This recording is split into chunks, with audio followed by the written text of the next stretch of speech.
Hi, good evening or morning or afternoon, depending on where you are. Welcome to this In Conversation, hosted by Bonington Gallery and in association with Nottingham Trent University's Post-Colonial Studies Centre. This event is part of a year-long series in response to Black History Month, Black Lives Matter and decolonisation agenda. I'm Dr. Jenny Woodley, a lecturer in modern history at NTU. And I'm joined by Perna Chandra Nayak, who's a doctoral student at Nottingham Trent. Perna will be my co-host this evening and will be helping ask the questions of our two brilliant guests. Before I introduce them, just a quick word about the event. We're going to have what I hope will be a lively and interesting conversation about the memorialisation of slavery in the US and UK and beyond. And Perna and I have some questions for our speakers to begin our discussion, but we would also like to hear from you in the audience. You can post your comments and questions onto the live chat function on YouTube, and we'll put as many of them to our guests as we have time for. Just a word to say that the questions and comments are moderated, and we won't tolerate any racist or offensive messages or language. Obviously we welcome debate, but we don't want this conversation to become hijacked by those who wish to offend. So let's introduce our guests. We are absolutely delighted to be joined today by two leading scholars of the public history of slavery. Dr. Jessica Moody is a lecturer in public history at the University of Bristol. Her work considers how we remember and engage with the past historically and in the present, with a focus on the public memory of difficult histories, including transatlantic enslavement. She has previously worked at the universities of Portsmouth and York and for National Museums Liverpool. Jessica's monograph, which I have here, is excellent. The Persistence of Memory, Remembering Slavery in Liverpool, Slaving Capital of the World, maps the public memory of slavery in Liverpool, the largest slave trading port city in Europe, from the end of the 18th century up to the present day. And our second guest is Professor Stephen Small, who joins us from California, where I'm told the sun is shining. Professor Small is Professor of African Diaspora Studies at the University of California, Berkeley, where he has taught since 1995. He was born and raised in Liverpool and has carried out research on public history and the collective memory of slavery in the African diaspora for several decades. Stephen's current research priorities are on Black Europe and on British imperialism and its legacies. And he has held visiting positions in the UK, France, Spain, the Netherlands, Brazil, and Zimbabwe. So thank you both so much for joining us. By way of opening, I wondered if you might tell us a little bit more about yourselves and your research and academic interests. How did you come to be interested in public histories of slavery? Stephen, could you kick us off? Okay, sure. Thank you very much, Jenny. Thank you to the panel. Thank you to Nottingham Trent and to the Bonington Gallery. And thank you to the audience for joining us this evening. I know people have a lot of options and a lot of demands and obligations, family obligations. And so we appreciate that you've joined us. As you mentioned, I was born and raised in Liverpool, and I think my path to studying public histories really began with the absolutely abysmal and deficient education that I received in British schools. I grew up in Liverpool. I went to school in Liverpool, all my high school, all my secondary school, and they had nothing good to say about Black people, nothing good to say about Black women, nothing good to say about Africans, but they had a lot of bad things to say. And I was entirely uneasy going through that education, as they were, to use the current language, colonizing my mind. They had a lot to say about white people, and it was all positive. White people were good and generous and missionaries and so on. And so I was seriously ill at ease.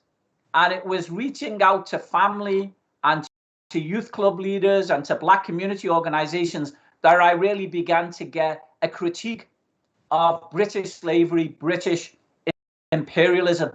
And that started me on the path, particularly Black community organizations. I managed to get to, and in the early 90s, a millionaire in Liverpool, John Moores, provided money to open the Atlantic Slave Trade Gallery. And I was invited, I was living in the US at that time.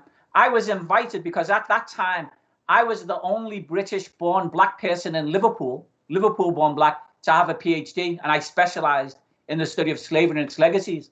Now, at that time, museums were entirely anathema to me. Museums reproduced everything bad that schools produced.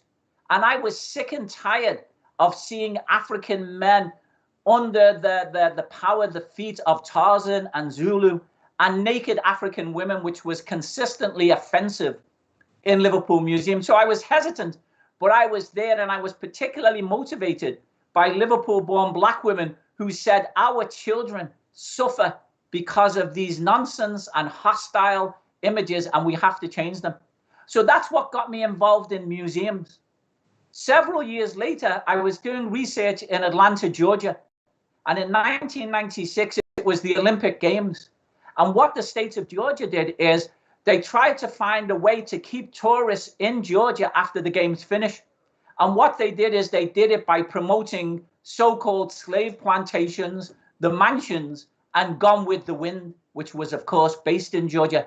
So I was outraged at the ways in which they said nothing bad about the racist treatment of enslaved African Americans, about how they marginalized black people, and how they elevated elite white women and white men, some working class too.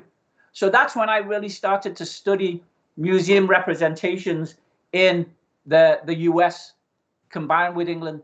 The last thing I'll say is this: I am not a museum specialist. There are a lot of people who call themselves a museum specialist.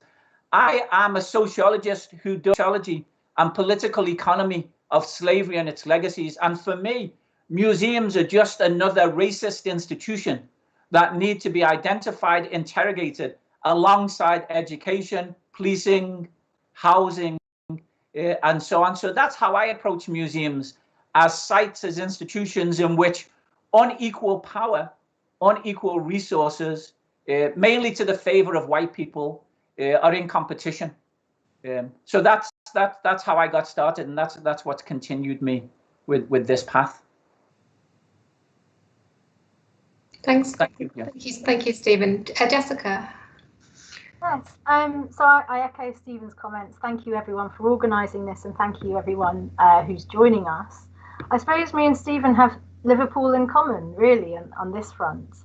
So I think the first thing I would say is that I came to the topic of transatlantic slavery from a position of ignorance, really. So I was born in Luton, which is a landlocked town just north of London, and I didn't learn about Britain's involvement with transatlantic slavery or the slave trade in my school education, nothing about empire, but I did go to university in Liverpool. So I went to the University of Liverpool in the early 2000s, and it was there so this is sort of later than the museum interventions that Stephen's talking about in the 90s, at a time where there were some public narratives of slavery in the public sphere in Liverpool at that time, but they were quite surprising. So I went on one of these red bus tours that you get around cities in the UK. So I went on one of those open top red bus tours of Liverpool, and I was showing my grandparents around, and the bus went past the Albert Dock, and the voiceover said, we're here at the Albert Dock where a number of items were traded in the 18th century, including, and left a dramatic pause, slaves. And then the audio said Liverpool was #1 for slavery. And I just thought this was a very strange way of phrasing, such a horrific history, but also a surprise to really learn about it. And I suppose that I came from the assumption that slavery was something that happened in America, that it was something that happened in Africa, that it wasn't something that Britain or Europe more generally was really involved with. And I think so it was first of all kind of being in Liverpool and there being, museum exhibition at that time, there being a sort of public narrative, in partial and problematic though it may have been, in place. And it was it was then sort of, I did a master's degree in heritage management because I wanted to get a job, and I did that at the University of York. And at that time, I did that in 2007, 2008. And so 2007 was the bicentenary of the abolition of the British Slave Trade Act. And this was a year of huge commemorative events, the like of which had never been seen in Britain before, up and down the country. And it was also something that MA supervisor Laura Jane Smith was running a large project on analysing visitor responses to museums in 2007. And so she talked a lot about that research that she was doing with a number of other people as well. And so I did my MA dissertation on slavery heritage in Liverpool. And then I went to work in museums. I did want to do a PhD, but I didn't get any funding. So I worked for National Museums Liverpool for a while, doing research, mainly for kind of advocacy and development purposes, and mainly for the International Slavery Museum. And so that sort of developed my interest in that area further. The sort of turning point for me was the MA, in a way, because that was the first time I'd had a kind of educational position where the representation of the past was something that could be critiqued. I'd done archaeology as an undergraduate at the University of Liverpool, archaeology in English. So I came to history quite late in a way.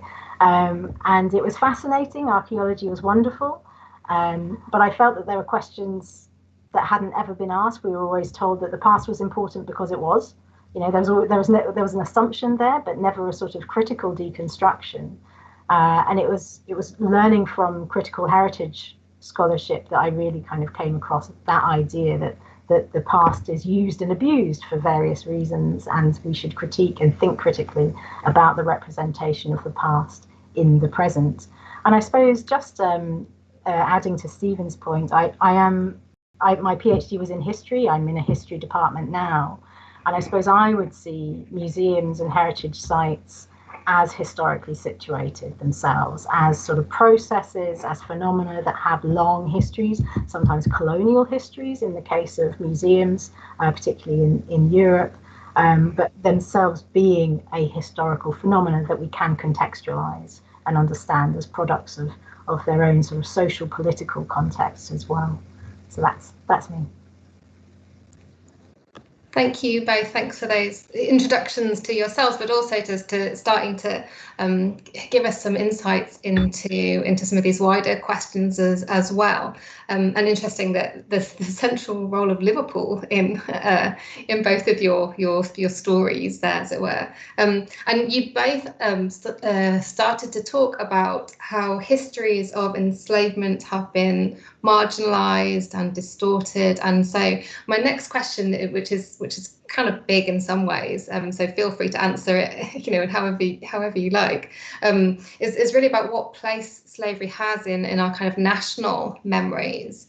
And Jessica, I was wondering if you could start by speaking to the UK, and then Stephen, if you could come in on on the US, but also the UK. And I know you think about Europe as well, more broadly. So yeah, Jessica, if you could start us off.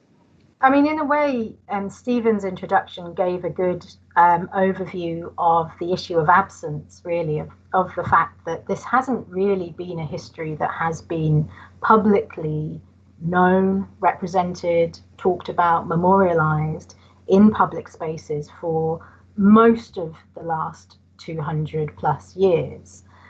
What has been remembered, and I guess this is the main sort of overarching argument in analyses of the public memory of slavery in Britain, is that slavery itself hasn't really been remembered, but what has been remembered is abolition. And so the argument goes that Britain was very good at remembering one part of this story, very good at celebrating abolition, particularly white abolition heroes, William Wilberforce et al., the Clapham sect, and so on, and good at celebrating the abolition of the slave trade and the Emancipation Acts of the 1830s, and using that. So, I mean, one of the other things influencing this is the way that slavery or more accurately, abolition and emancipation, have been usable pasts for the last 200 years. And into the 19th century, so post-emancipation in particular, Britain comes to use a particular mythology, a memory of enslavement as a way to push forward empire, particularly into Africa, under an anti-slavery banner. So thinking about there being an anti-slavery empire, that the expansion of empire is a moral and humanitarian effort, and that somehow justifies that going forward. So in amongst this this mythology going forward, this is the thing that is remembered more so through anniversaries as well. So in 1933 and 1934, there are huge celebrations, commemorations of the Emancipation Acts of 1833 and 1834.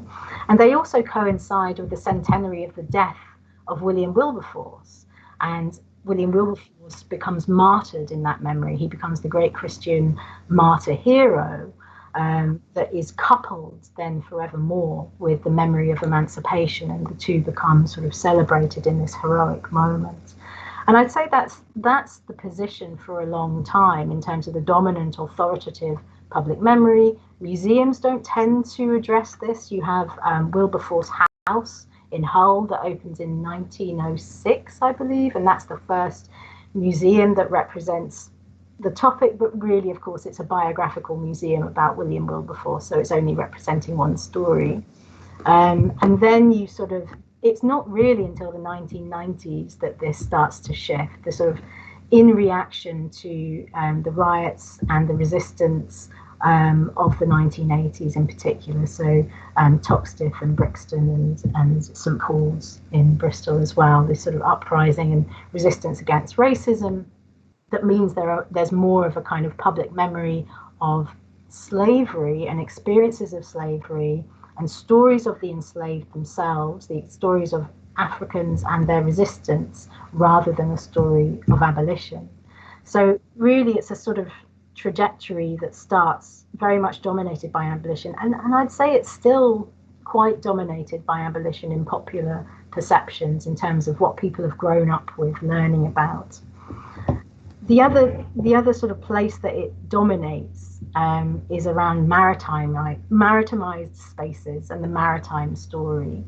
And I suppose what's interesting about thinking about when I first heard about slavery was that it was in Liverpool. You know, it wasn't in Wolverhampton or Hitchin or or Nottingham. It was in this port city that was the largest slave trading port city in Europe, but it was also a maritimized space, and that's where the story sort of exists. Even in the 1990s, there it's sort of Liverpool and Bristol that are holding exhibitions and slavery walking trails and these sorts of things.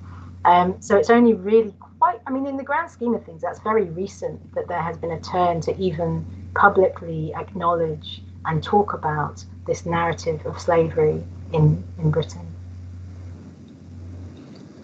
Okay, thank you. Yeah, I agree with all of the points that you make, and I think it's very important to bring to the foreground the absolutely relentless obsession of the British government with abolition.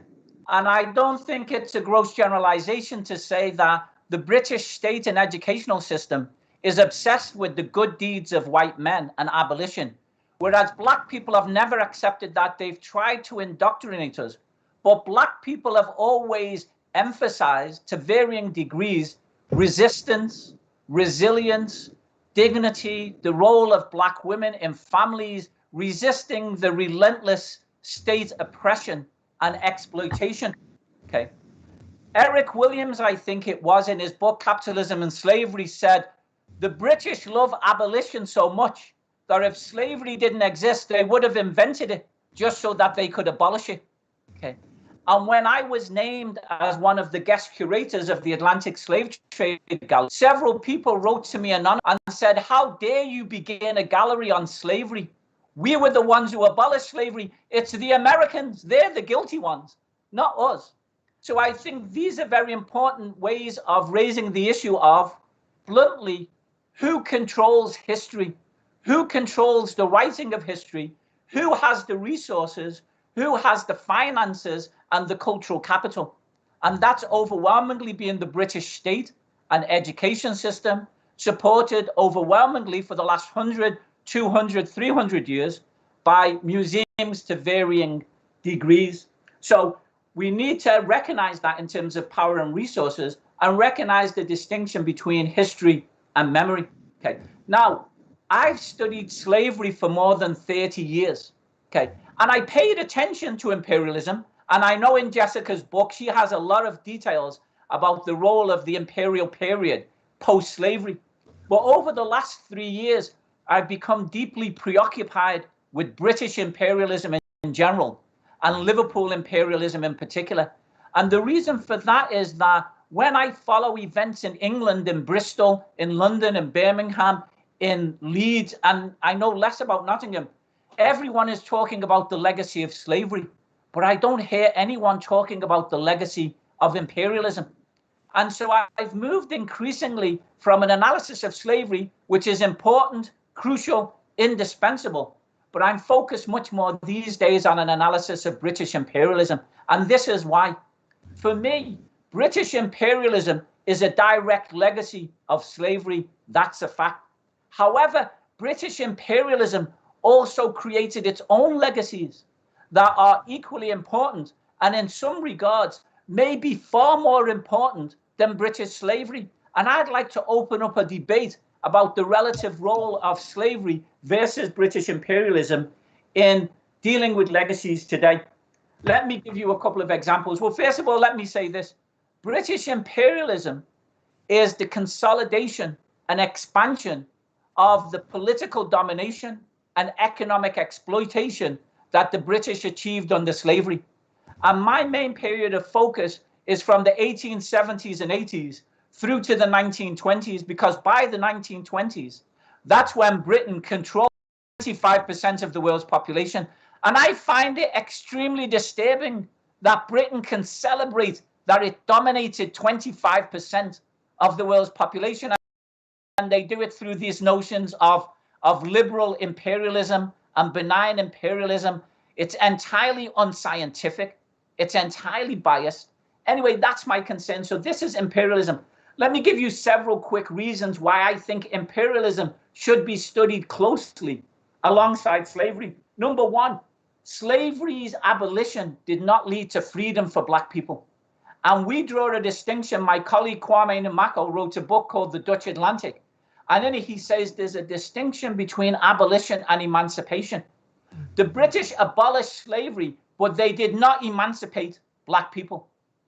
And when you look at imperialism, you see the ways in which mutatis mutandis changes were made, continuing white supremacy, political domination, economic exploitation, social subordination in the Caribbean, in Africa, and elsewhere. So number one, it reminds us that abolition doesn't equal freedom. Number two, we see that racism continues, supported by the state, supported by educational institutions, after slavery is abolished.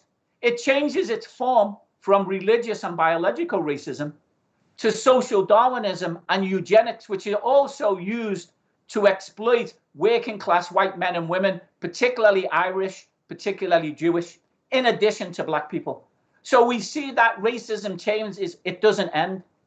A third reason for studying imperialism is it's a fact that, I would argue, it's a fact that the majority of statues and the majority of museums that have these issues are all created during the imperial period.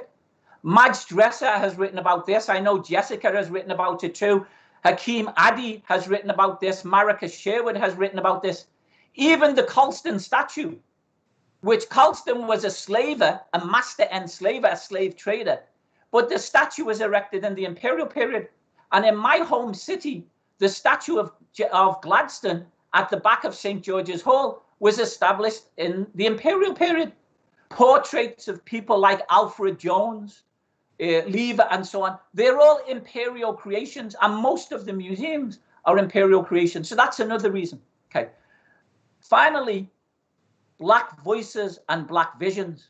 because of white supremacy, black people were not allowed to read and write to a large extent. So we have limited information about what black people thought about slavery. We have some black women, black men, but we have far more voices.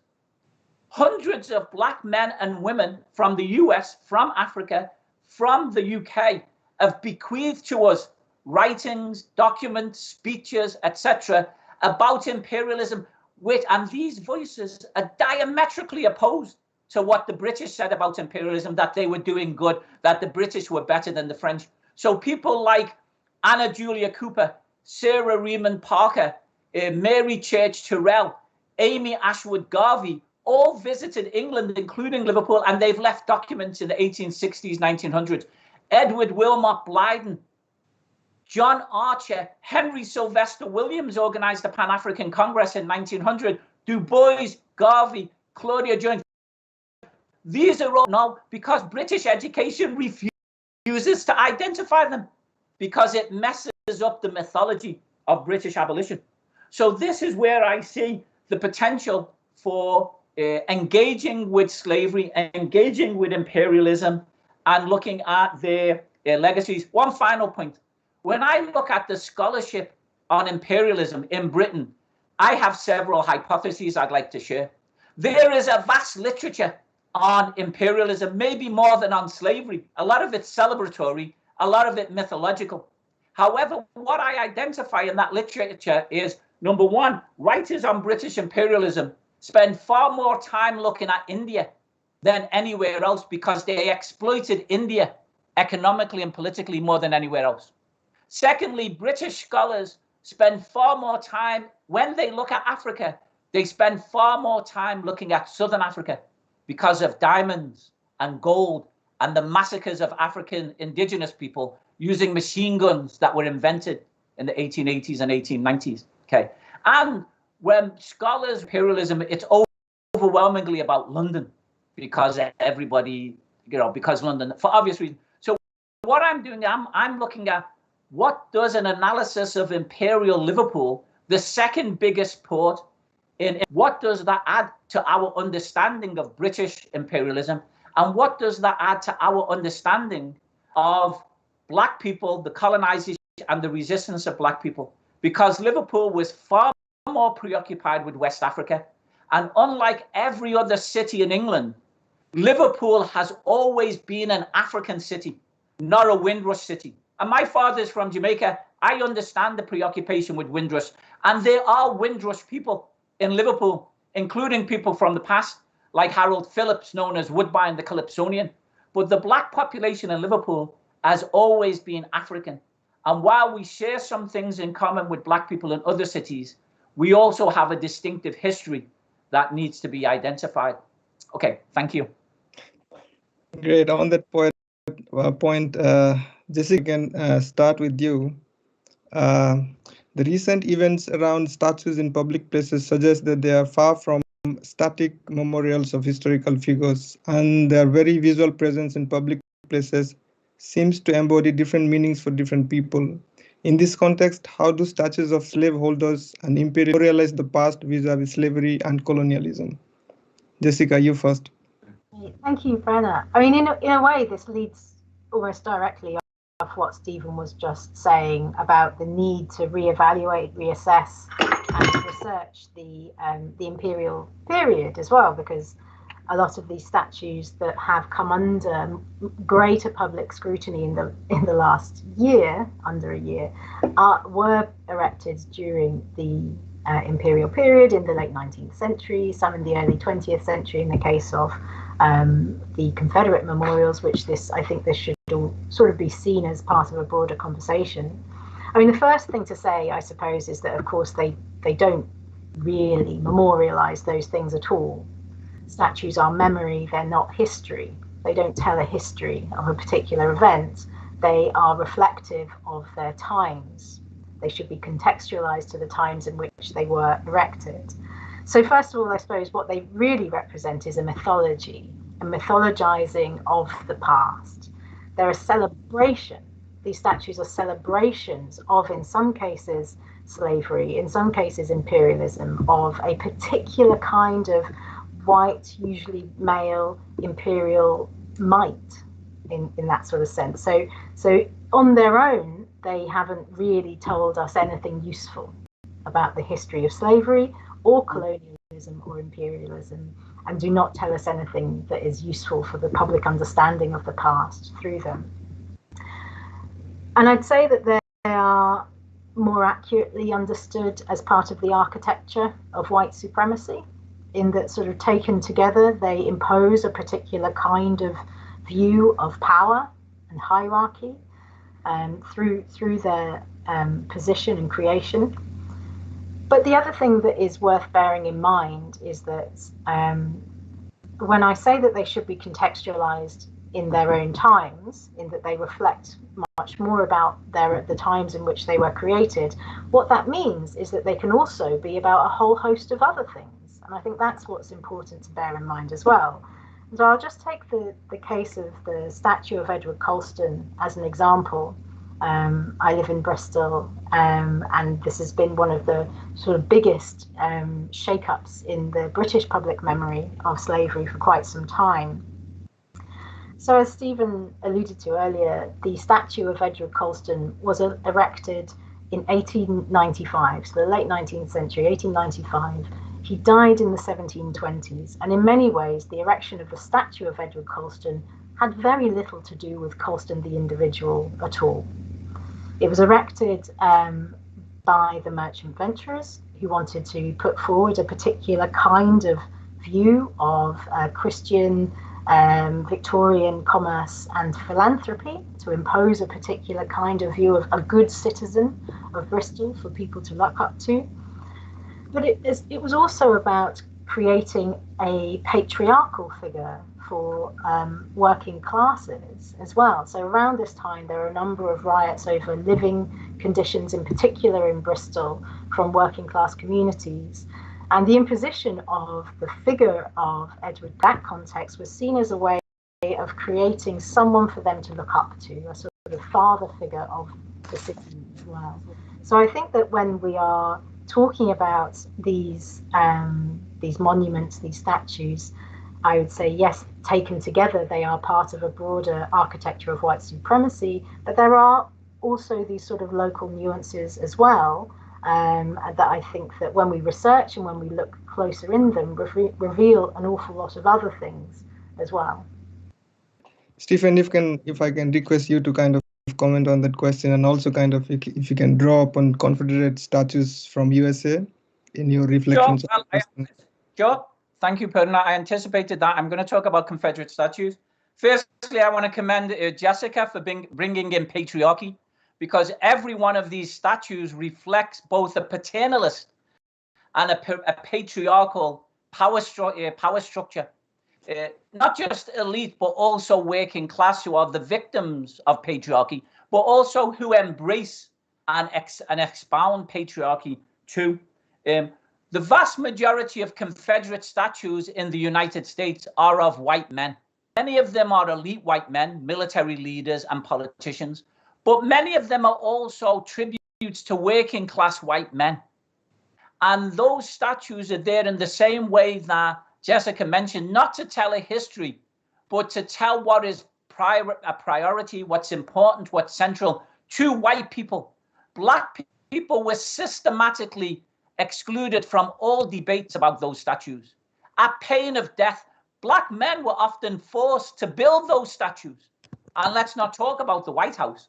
But Black people were not allowed into any discussions at risk of violence, brutality. Black women. So we need to recognize that patriarchy, paternalism, the dominance of men over women, of heterosexual men, presumably over women and gay men, was central and incentral. Okay, so that's important in the US. So these things are not separate from patriarchy. Second issue, are they static? No, absolutely not static. Why? Because the majority of these Confederate monuments were built after slavery ended. Increasingly, the US South, white men, with the support of white women, created a mythology about honor, decency, gentility, bravery, and also about the importance of the South to the national glory, meaning the white national glory.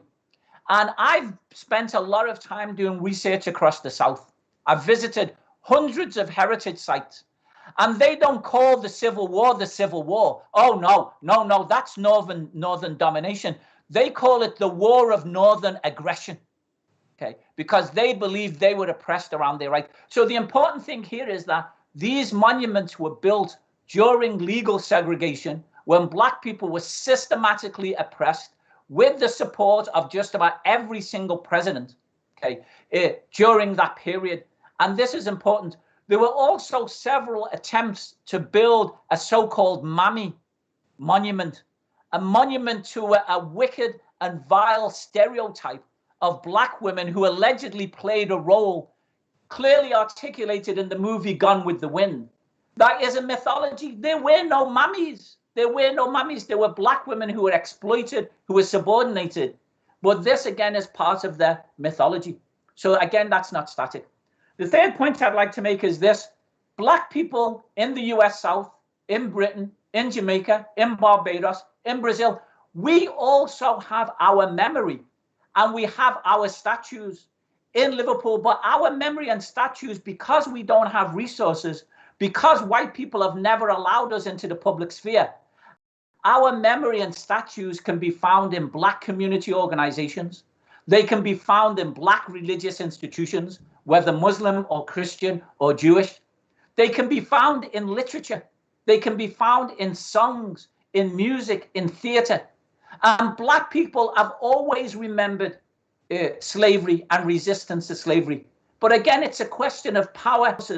And so you'll find that when the US South began to memorialize the Confederacy, Black people didn't take it passively. We were already memorializing Black resistance. And when you go to these museums across the South, these heritage sites, most of them are owned and managed by white people, but some of them far smaller, far less resources. Black people have a very different story. And the story at Black people's heritage sites, they don't begin with slavery. They don't end with slavery. They begin in Africa. And the priority is the civil rights movement.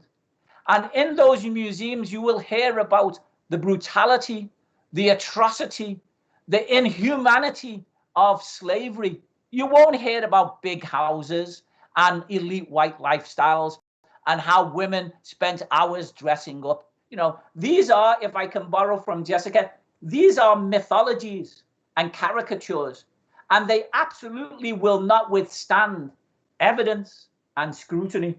And so, yeah, so that's what I'd like to leave that in. And well, let me make one more point, which is, this is why Black people now, and some non-Black people too, are challenging these statues and are challenging education.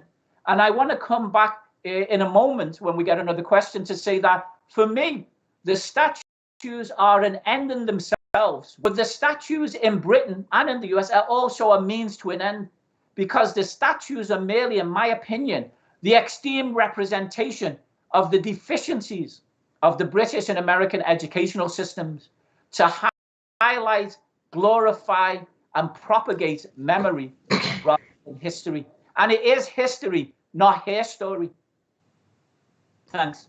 Thanks. And actually, so I was just going to kind of reflect on, or ask you to about this issue of statues. And obviously, we're kind of in both of your answers there. We'll bring things up to date and thinking about what's happened in over the last year, and whether we could see this as some kind of watershed moment. Is there something different? But also, I think both of your answers kind of have provoked me to also want to ask you what you think should happen to these statues. And if you have an answer, if that's a fair question to even ask, who does get to decide, who gets to answer that question? So there's kind of two bits to that. One is thinking about what has been happening in the last year, but also if you feel kind of reflect on your own personal thoughts and ideas about what can happen to those statues. I don't know who wants to go first. Okay. Yes, yeah, mind going there. I have a strong opinion, by the way. So okay. Yeah, well, go ahead. maybe stronger than mine. We'll see. I mean, 2020, you know, the last year has been dramatic for sure. I think it's hard to sort of think about whether it is a watershed, because that sort of asks whether it change everything very dramatically from this point forward. And I think what we've seen is that it takes so much work to even change things incrementally. It took a long time for there to be, you know, museum representations of this topic. So I don't want to sound too pessimistic, I suppose, but I'm just sort of wary of thinking that, you know, that some dramatic things have happened, therefore everything changes forever. And we've seen so much resistance to this idea as well, you know, the sort of backlash that there's been about the very idea of changing or removing monuments in the public sphere. So I think this will take some time. I suppose the thing that I would say is that, you know, this is going to be a very historian-y point, but everything has a history. And 2020, you know, the events of June, July last year, after the murder of Floyd, you know, that those events didn't come out of nowhere. There is a much longer history of both the kind of things that people were, you know, being activist against, but also kind of the phenomena and the legacies of these kinds of histories, but also the kind of public memory of these things as well. So taking the example of the Edward Colston statue again, I mean, there have been debates about that statue for, what, 30 years? You know, this has been going on for a really, really long time. There are groups like Countering Colston that have been going in the city for a long time. A lot of historic Black activism around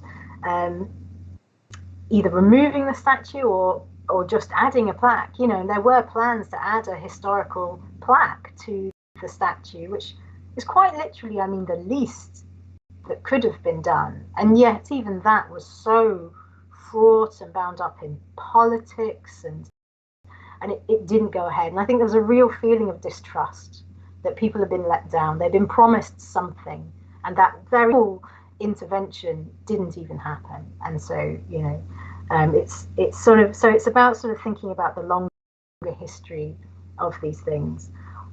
What should be done with them? Well, I think I don't see them as history. I think that's the thing. I see taking them down as history. I see throwing the statue of Edward Colston into the Bristol harbour as a historic act.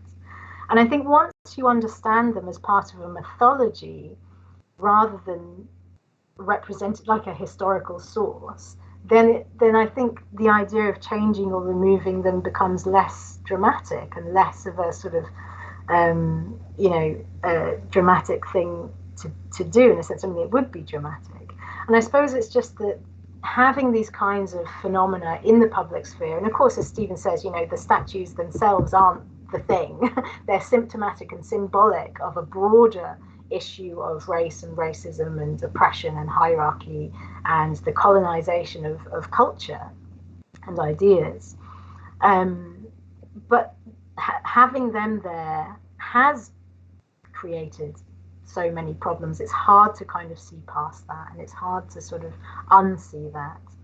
And I think some of them, and I think it's, you know, it's a case by case basis as well. I think some statues may be suited well to being contextualized within a museum setting where there is space to do that. I think that it is right for the Edward Colston statue to go into the Shed in Bristol, which is the People's History, it's the Social History Museum, so long as that's done with consultation and that the full story of that is told, including the context in which that statue came down. Because one of the things that has been quite dispiriting has been what I think is quite a cynical side of this debate, where a lot of media commentators, particularly on the, you know, on the political right of the newspaper broadsheet spectrum, have quickly shifted this to be a debate about what do we do with all statues.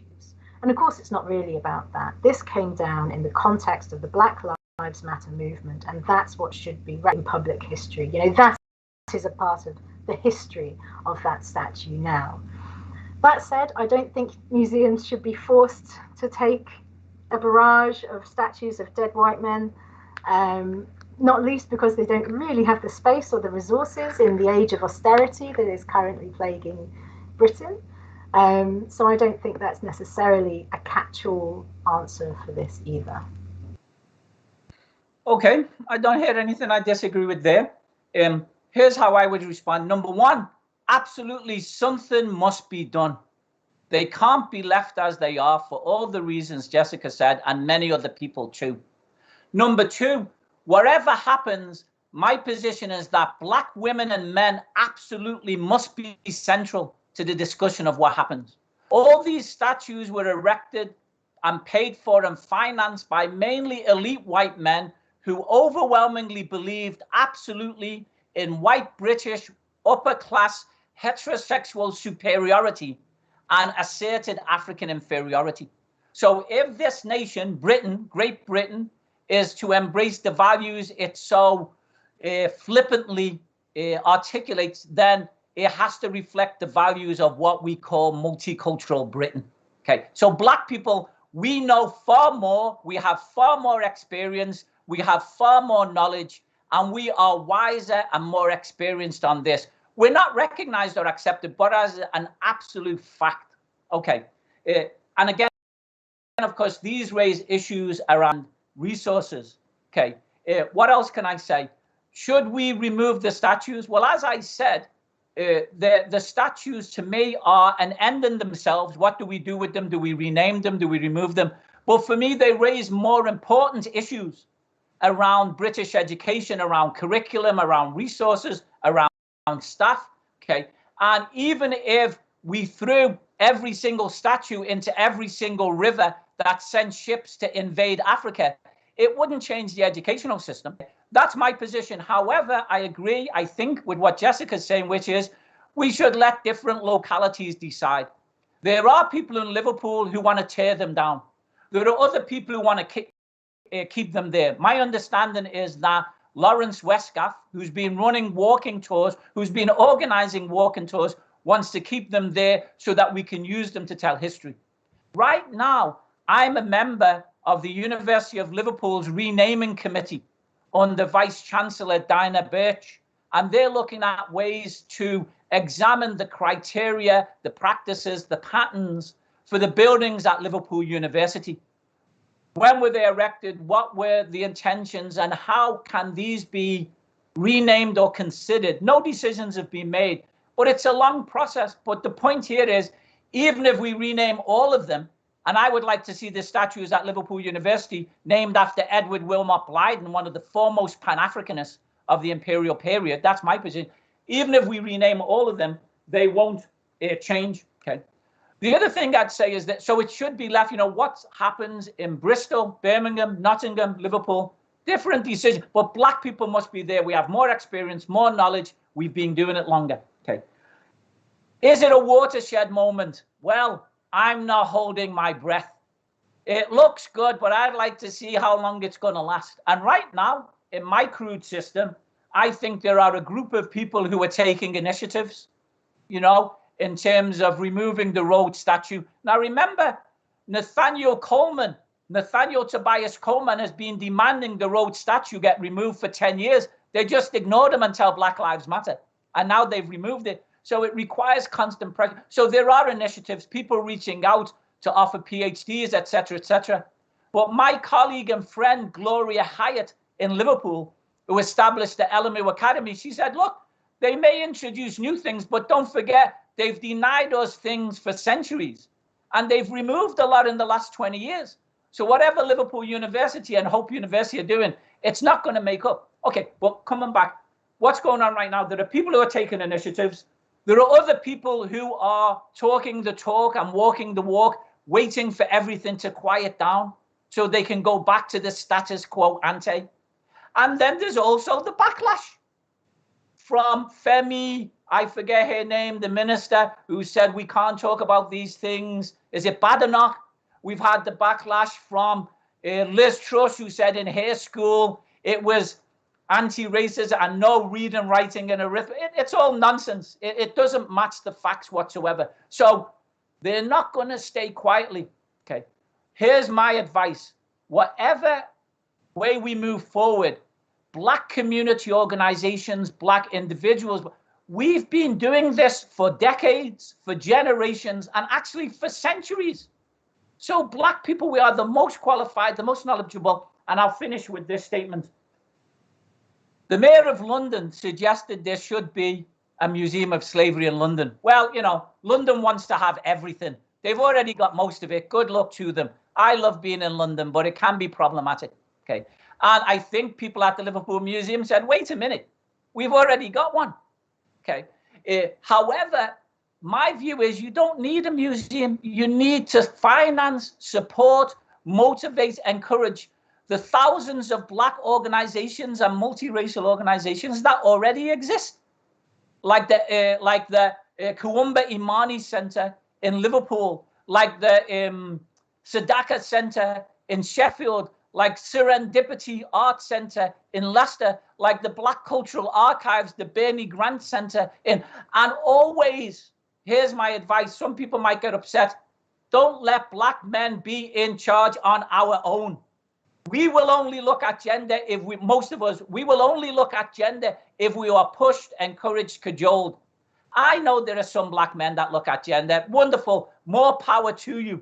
But the history of these organizations demonstrates it only really moves forward if Black women and queers are present. So I think that's my position, and I think that's been the case in the US. And going forward, I think that's most likely to be success. Oh, I have one more thing. I usually end with the phrase, I'm cautiously optimistic that things can happen. I'm cautiously optimistic. However, one of my heroes, if I can call him that, is Hilary Beckles, Sir Hilary Beckles, the Vice Chancellor of the University of West Indies, a distinguished historian. I was on a panel with him recently, last month, and somebody asked him, how long will it take? You know what he said? He said, slavery lasted 100 years. Imperialism lasted 100 years. It will take 100 years to change all these things. I know that will be dispiriting to some people, but I'll end with a quote from Frederick Douglass. Power concedes nothing without a demand. It never has, and it never will. And I'll add my own quote from Stephen Small, which is, it will take consistent and relentless motivation, activist activity, educational activity. But I'm confident we'll get there. I've never seen anything like this in my entire life. None of this existed in Liverpool when I was a kid. None of it existed in England. And the main goal now is, can we keep the ball rolling? Great. Of course, both of you have quite extensively talked about the role of museum in all these. My next question is, the British academic and research institutions as centers of knowledge production have been complicit in the project of colonialism and slavery. Do you think that the removal of statues of imperialist figures like Cecil Rhodes from academic premises is enough?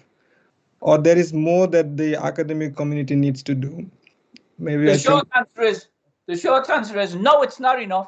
The long answer is they need to do a lot more. I have more to say, but this one is easy. Only a fool would believe removing the statues will be enough. Yeah, but I'll come back after, my colleague Jessica. Yes. I mean, I was going to say pretty much the same thing. That one's easy. Yeah, no. Yeah. I think, yes, of course. And I suppose part of the problem is, and one of the reasons some people who are supportive of creating better public narratives about these things, exposing these histories, memorializing in more meaningful ways, have been critical of the idea of removing statues or renaming buildings and streets, is that it's possible that that's all that will happen.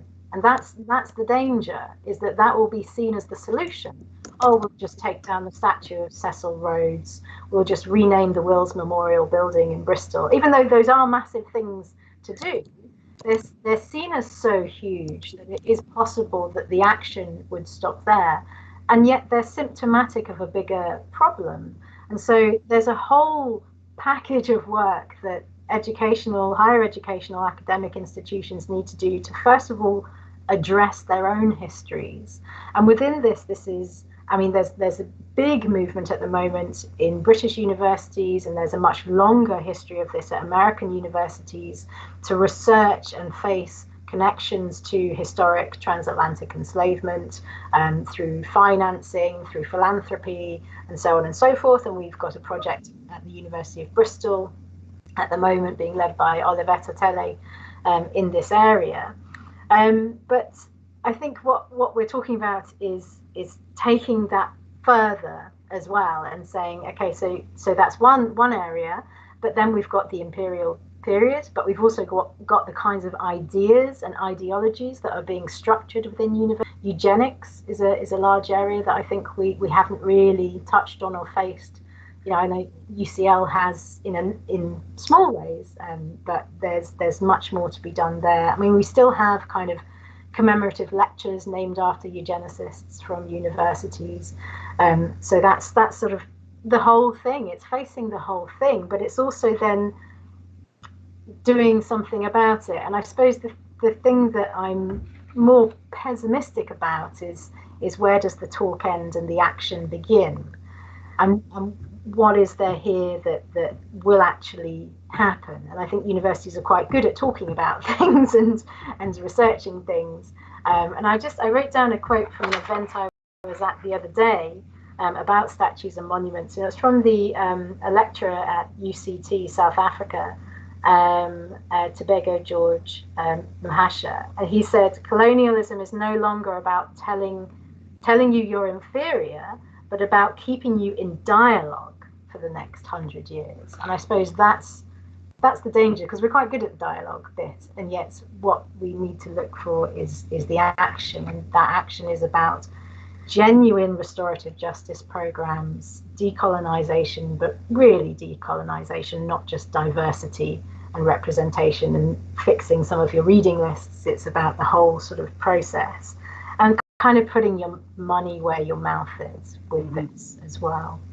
Yeah, I'd like to hear Stephen's thoughts. Okay, well, thank you again. I like that. Thank you for the question, and thanks, Jessica.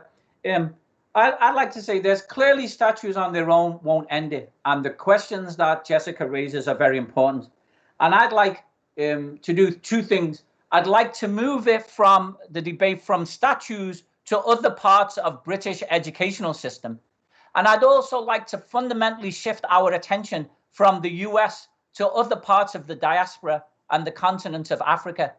I recently asked a friend, a black woman in England, is it still true that when black people look outside England, 90% of the time they look at black people in the US? She said, oh, no, that's not true. It's 99% of the time. 99, for obvious reasons. And I am convinced I would not have achieved what I've achieved if it wasn't for the inspiration, the motivation, the readings, the political knowledge that I got from Black Americans. But what I want to suggest in a moment is that the United States is not the best example for Black people in England to learn how to move forward for a variety of reasons. I'll come back. But let me deal with the statues first. I think for reasons Jessica said, you know, we may end up spending 100 years, remove all the statues, and our kids are still being failed by the British, the French, the Portuguese educational system. So in a recent talk, I identified 4 areas within British education that demand our attention. Number 1 is curriculum, and decolonizing the curriculum has become the mantra and the code word. It's very important, but it's insufficient. Number 2 is staffing, making sure that we have more diversified in terms of gender, in terms of ethnic identity, in terms of religious, sexual, gendered identity. Number 3 is access to those institutions. There are many Black people, including also working class white, they don't care about the statues, they want to get an education. And people ask me, when I was in school, did you worry about the statues? I said, I didn't have time to worry about statues. These white kids were trying to kick my head in. You know, they were irrelevant to me. They're relevant now because people, so that's access. And then the final one always is resources. Are you going to spend all your time in committees to discuss and decide the renaming and the democratic process? And I understand we have to, and it's necessary, but is that your priority? Okay. So that's my view of them. And I think this should be done in local levels. And as Jessica indicated, this is earlier, it's not just about London, Bristol, and Liverpool. It's actually about every city in Britain and rural areas. Since I've been studying imperialism, I've spent far more time on Newcastle and Sunderland and all these cities in the northeast. Why? Because they were central to trade with Scandinavia and the Baltic nations. Denmark, Sweden, and Norway all established companies because they were jealous of European colonialists, and they all wanted to colonize Africa. But the French and the British and the Spanish kicked them to the side. And they then decided, in my colloquialism, if you can't beat them, join them. And during imperialism, Denmark, Sweden, and Norway decided to service the British Empire, the German economy, the French Empire. Okay, so again, this is the value of imperialism. It doesn't stop with abolition. Okay, looking beyond the US. The US is extremely important, and more black people and non-black people, when they look at race and Black Lives Matter, look at the US. But my argument is this: we should continue to look for inspiration and motivation, but we in Europe will never get what the US has, what African Americans have, putting aside the recent administration. Okay, there were 4 million black people in the United States in the 1860s. We barely have 7 million black people in Europe. And while we know black communities have been there for a long time, they're tiny. There are black majority cities in the US. There are black universities.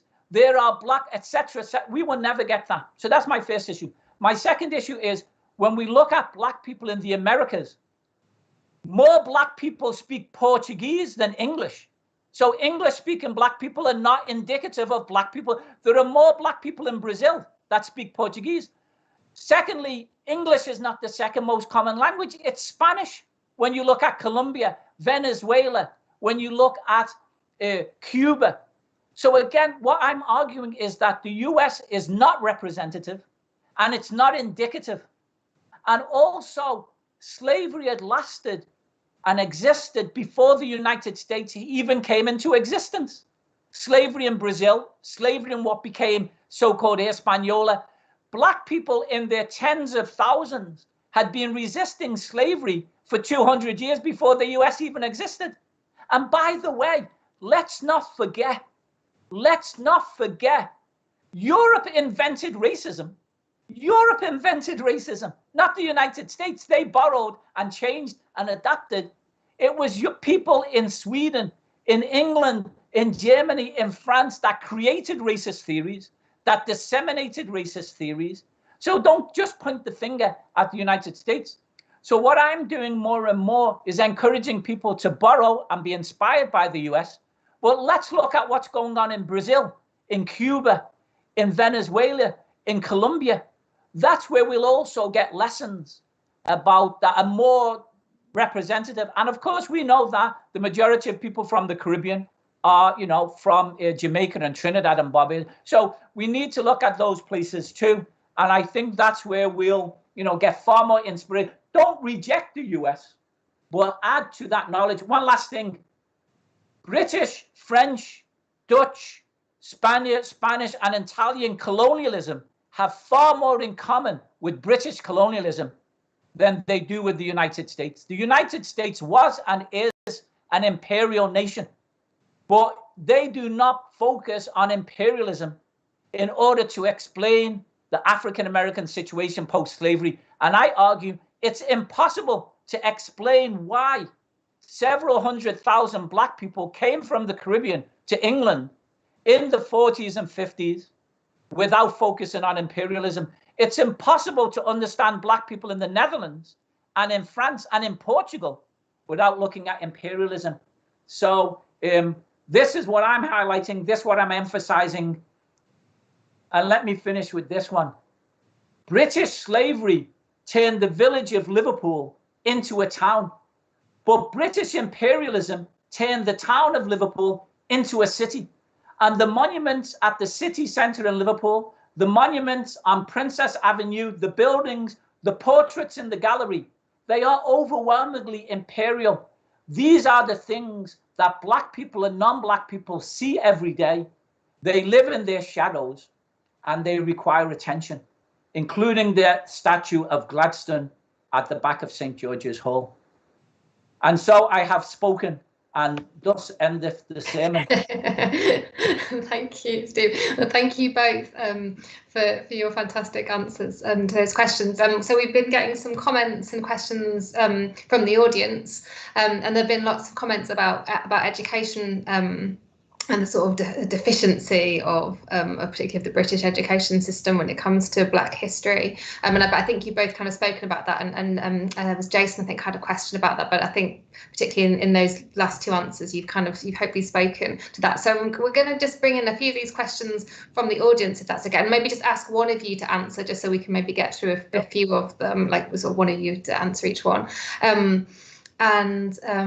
Yeah, okay, so we're gonna jump around a little bit, but there is a question from Amanda Russell-Jones, and Jessica, I wondered if you could maybe answer this. It was asking whether you think there should be a museum of slavery in the US, and Amanda writes, some argued for an African American museum, which obviously there is in Washington DC, instead said that slave status is not essentialized when thinking about African Americans. So I was posing that question to you, Jessica, partly just thinking about the International Museum of Slavery in Liverpool, and so how does that fit in terms of that kind of question, that sort of essentializing of slavery, and what lessons, if anything, do you think are applicable to the US from that?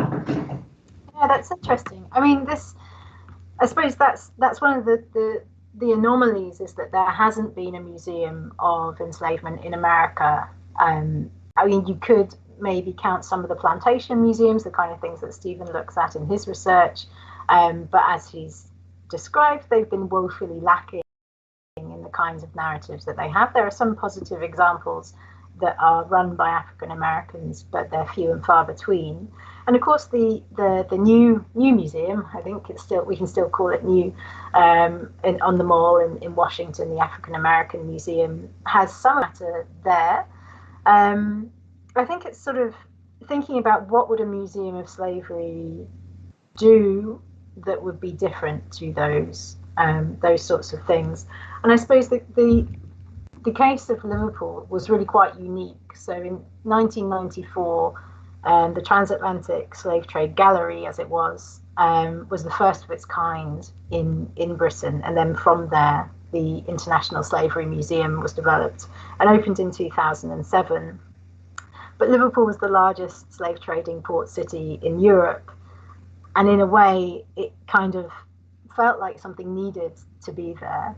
There are lots of issues, I suppose, in that there were concerns, particularly when the Transatlantic Slavery Gallery opened, particularly from Black families, thinking, well, what will my kids think when they see these representations? Will they feel ashamed? Will they feel degraded? And there are some serious ethical issues around the representation of a history that's so traumatic and so bound up in the dehumanization of human beings. And I suppose in any museological representation, that needs to be to the fore. And museums are incredibly complicated, and a lot of work and money and resources to get off the ground, let alone keep running year on year on year. And it's not a sort of undertaking that should be done lightly, I suppose. I mean, I'm both a supporter and a critic of museums in a way, having worked in museums, but then also having a career of sort of being a critical friend, I suppose, of looking at these things. And I think it depends entirely on how this is done. I suppose what are you creating a museum of slavery for? Do African Americans want it? Is a big question. And what will it achieve by being there? I suppose that's a bit of a not answer to that, but it's a really good question. I know you want to try a different question, but I really have to come in on this. Okay. In terms of the United States, I don't want to speak for Black people, but I want to offer an interpretation of my experiences here with political and educational institutions. And I've lived here for more than 30 years. I think if you ask Black people, do they want a museum on slavery, they would say absolutely not. It's not our goal. It's not our priority. And in the hundreds of museums I've been to, the very few that are run by Black people, slavery is secondary. They are overwhelmingly focusing on the civil rights movement, on Black women in the civil rights movement, on resilience and resistance. They're also focused on Africa. All of these museums, as I've said and Jessica has said, they have elements on slavery, but that's not their primary issue. And I'd like to highlight the Museum of the African Diaspora, which is in San Francisco. And they said, look, slavery is not our priority. Our experiences do not begin with slavery. They don't end with slavery. And I would even suggest that if you look at museums in the South, where Black people are essentially involved, there's much more of a focus on Jim Crow and legal segregation. Okay.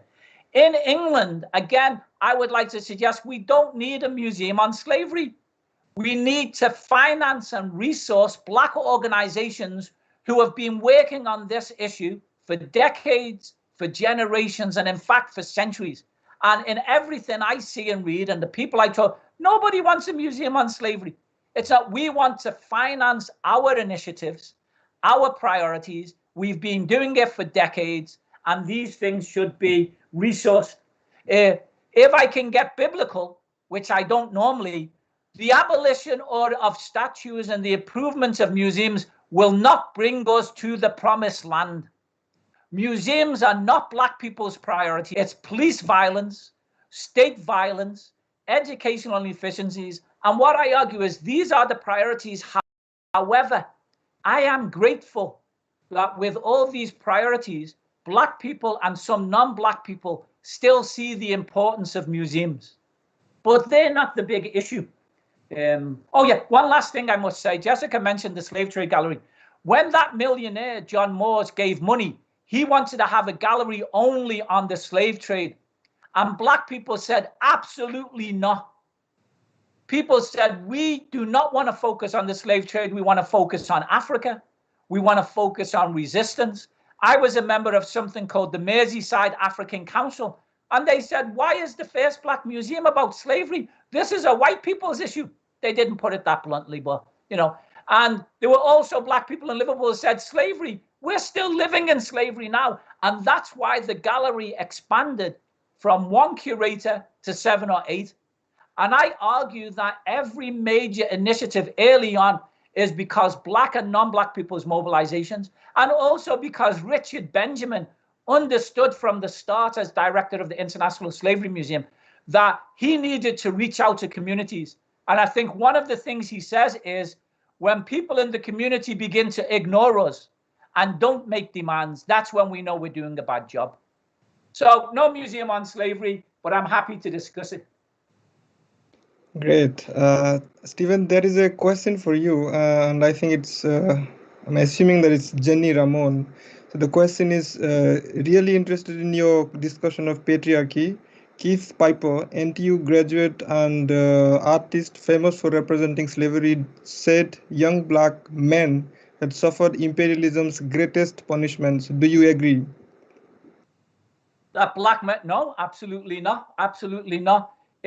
I don't like to get into the evaluation of who suffered the most. It degenerates into a degrading and sometimes conflictual situation.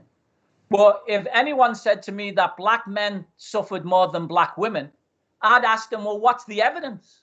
During slavery, during British imperialism, and at the present time. So, for example, and that's even before you get to Black queer men, because I presume he's talking about Black heterosexual men. What about Black queer men and Black queer women? So when I look at slavery in the United States, I read Angela Davis, and Angela Davis says, Black men were exploited in ways that were appropriate for patriarchy, but Black women were exploited in ways that heterosexual men exploit all women, and that means sexual assault. When I read books by Vereen Shepherd and Hilary Beckles and Rhoda Reddock on the Caribbean, they all describe the ways in which Black women were expected to work full-time, actually a lot more than Black men. In the fields, they were expected to pick sugar, coffee, etc. And then they were expected to provide food for men. So if someone tried to tell me Black men suffer worse, I'm like, look, I understand it, you know, But I'd like to look at these other issues. In England, we know that there are more black men in prison than black women, but the numbers of black women is increasing too. And what we see in England and in the US, and I think it's the case in Brazil, is that black men are criminalized for being allegedly violent and brutal and irresponsible. But black women are also criminalized and caricatured as irresponsible mothers, as inadequate wives, and so on. And my colleague, Kwame Namako at the University of Amsterdam, he said, you know, the British state has different ways for dealing with different minorities. And what they say is the problem with the black family is that the black man is not present to help and to encourage and to motivate. He said, but the problem with the Asian family is that the Asian man is present and he oppresses the Asian woman. So he said, you can't win. There are these different stereotypes. So I don't believe that black men have suffered more. And if someone believes that, I'd like to hear the evidence. But I'd rather in which black women and men work together in families to maintain dignity, to maintain survival, and not slip into this, you know, who suffered the most. Oh, let me give you a quote from Bob Marley. Okay. Fortunately, a teenager, when the Liverpool schools were trying to colonize my mind with absolute nonsense, I was fortunate music developed. And reggae music gave me history, it gave me culture, it gave me concepts of resistance. Okay. And one of the songs I remember from Bob Marley, which is, I think, philosophical, is this. He says, every man thinks that his burden is the heaviest. So every group thinks that they suffer most. We're not going to get anywhere with that. You know, and I think we should look more at where do we collaborate? Where do we cooperate? And how can we enhance? And again, I think that there's no general answer to that. It should depend on the circumstances, whether it's Liverpool, London, or Birmingham, whether it's Paris, Lyon, or Marseille, whether it's Amsterdam or Rotterdam, and whether it's Stockholm or other cities. So I hope I've answered it, you know. Yeah, great. Strong views, you know. Yes, there is another question that I think both of your views are needed. Olivia asks, what do you think the role of reparation payments are in exposing history in Britain? So if Jessica, if you want to go first, and then Stephen on it, the role of reparation and so on in exposing them. Yeah, sure. So I think, you know, this, again, I'm going to play the historian card and say that there's a long history to the demands and campaigning for reparations. And if you're interested, the historian Ana Lucia Araujo at Howard University has written a history book about the long history of the fight for reparations. So I think it's worth, again, viewing these things in historical perspective. And the campaign for reparations hasn't just emerged in the last year. There is a long history to this. I think, I mean, the short answer is, I suppose, yes, there should be some forms of reparation for historic injustices that have had such long-lasting impacts on specific groups of people, and here people of African descent. And that's my position. I think that there's a little bit of a tension in terms of the way that this debate gets a little bit sidetracked by cash, by the idea of cash money. And actually, if you look at the demands that are being made by African reparations movements, by people like CARICOM, the Caribbean Reparations Commission, that the idea of reparations is very broad. In fact, there's lots of components that are considered important in relation to what is thought of as reparation. And reparation can include things like apology, some form of apology for a past wrong, can include memorialization, education initiatives. We've talked quite a lot about the problems with education, but it can also extend to illiteracy and a poverty of education, access to resources, public health and mental health initiatives and redress. There's huge sort of issues around mental health and psychological distress that are legacies of this past as well. processes of decolonization, social development, cancellation of national public debt of Caribbean countries in former colonial states as well. So it's a much broader issue than, you know, the idea of individual human beings getting some cash payment out of this. And I think sometimes that gets a bit drowned out because there's this knee-jerk reaction, the backlash against the idea of reparations that is so bound up in the idea of someone getting some money that I don't know, drowns out these bigger issues, that there are many different forms of restorative and reparative justice that can take place to try and go some way to righting a wrong about the past. Thank you. Stephen? Thank you. I like that. I agree with Jessica's answer. Let's put it this way. When the British abolished slavery and made all those black people so-called free, they got £20 million. We got nothing. They continued to dominate us. We got nothing. They continued to exploit us. We got nothing. And Nicholas Draper and Catherine Hall and colleagues have documented that everything that was written about that compensation up until 2007 is inaccurate, incomplete. Some people may even be as crude as to say it was entirely a lie. But I'm an educated person, so I won't say that. I'll let others decide. But we know from the work of Draper and Hall that thousands of British women and men, churches, towns, became extremely rich, millionaires. So it seems to me, if that's the case, we have the evidence, we have all the arguments, it's necessary that we look at reparations. Who had the power to pay those who exploited and brutalized black people? And who had the power to say, black people, you get nothing? Okay, so that's number one. Number two, we absolutely must look at reparations, but it must have the range of issues that Jessica highlighted. And it's too narrowly caricatured in British media, in West Indian media, as just demands for money.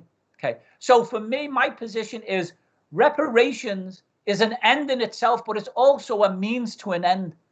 That when you raise the question of representations, it then raises the question about who has the power to promote memory and myth rather than history? Who has the power to decide that certain white men and women should get money and others should not? Who has the power to say that we are not allowed to raise evidence about what Churchill did, about what Gladstone did, about who has the power? That's what reparations opens up for me. And, you know, as I've mentioned, it's easy to identify fundamental problems in the British educational system, but none of them seem to me to be so obvious as reparations. When you mention the word reparations, the British are berserk. It's like you put a spider in their trousers or a tarantula or a scorpion. And the British education system says we are open, unbiased, objective. But when you mention reparations, it's closed, biased. The first thing they say is, we're not paying. You can't pay. And I'm like, slow down, slow down. Let's look at what it means. Let's look at what it indicates. Let's look at, okay. Ana Araujo, who I respect greatly, has written a book on reparations. Jessica mentioned. Ana Araujo also just published a book a few months ago called The Persistence of Memory. Okay. I edited a book by Sandhu Hira called 20 Questions on Reparations, 20 Questions and Answers on Reparations. And he compares reparations to Jewish people, reparations in Africa, reparations to indentured laborers from Northeast India who were brought to the Caribbean. He compares and contrasts them and raises a range of questions. So it's not just about the money. For me, as an end in itself, it's about the money. As a means to an end, it's about interrogating, are all questions open to discussion, to analysis, to reflection, instead of going crazy like a spider in your pants? I just invented that one, a tarantula. Stephen, I think we're going to finish it on that the spider in the pants. With that, so we are just about out of time. So I obviously want to thank our audience for, as you said, for using their time to join us today, wherever you are in the world. I think our discussion has really kind of shown the importance of memory and memorialization and how it relates to our present, but it's also reminded us of the limits, I think, of these debates and the need to look beyond memorials and to think about structural and institutional injustices and inequalities. So it's been absolutely fascinating. And so my final thanks are to Jessica and Stephen for joining us, for sharing their thoughts and insights, their research, their passion, and their knowledge with us all today. So thank you both so much. You're welcome. Thank you. I get my passion from being a Scouser. It's not my family too, but I think it's from being a Scouser. Here's what I would say. I appreciate being on the panel. Thank you for inviting me. Thank you to the audience. For decades, I used to say it's been a delight and a pleasure to be on the panel. I no longer say that. It's not a delight and it's not a pleasure. I wish I didn't have to do it. So what I've started saying is I appreciate the opportunity to have participated today. I look forward to continued conversations. Good luck with your work, Jenny. Good luck with your dissertation, Pirna. I know it's a long, hard trek, but you can get there. Congratulations, Jessica, on your recent book, which I've read and which I appreciate. And thank you, Joshua, whom I think the audience can't see, who made it all work so miraculously efficiently. And I hope we, talk again at some time, see one another again at some time. And good luck to the good people of Nottingham and elsewhere. Go out into the world and do good things and make society better for our children and grandchildren. Ending on an optimistic note. That's good. Thank you very much. Remember, yes, you can. Yes. Okay. Thanks very much. Thank Bye-bye. you. Thank you. Bye-bye.